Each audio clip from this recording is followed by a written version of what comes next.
We had a question, though, which is really interesting. This comes from Steve, which says, due to your age, you're classed as a young worker.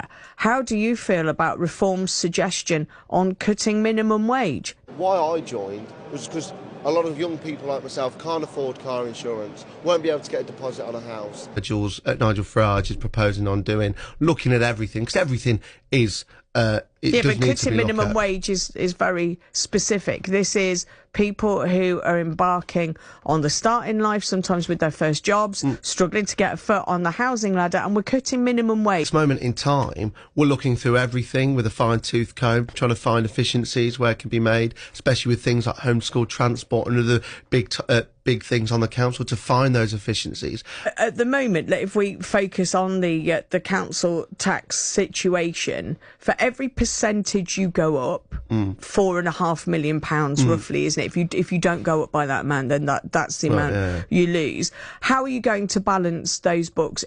Are council tax rises inevitable? Well, what we're looking at doing is finding those efficiencies to make the council run better. And when it comes to the money situation... So sorry, by efficiencies, do you mean cuts? So cuts are inevitable.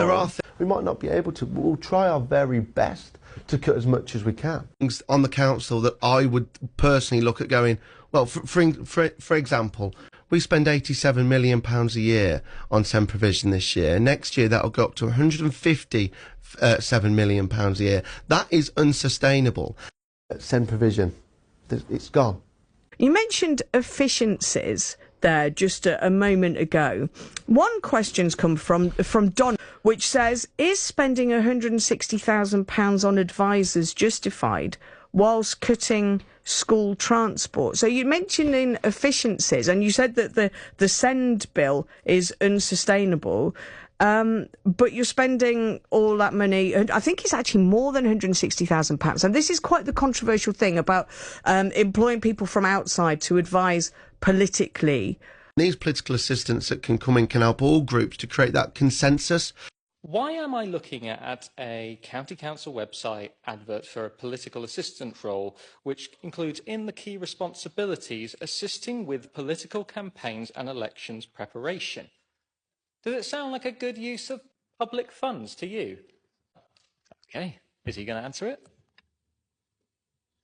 Councillor Bannister, would you like to answer the question? I think I would just say that the councillor opposite is just negative, negative, negative. Thank you.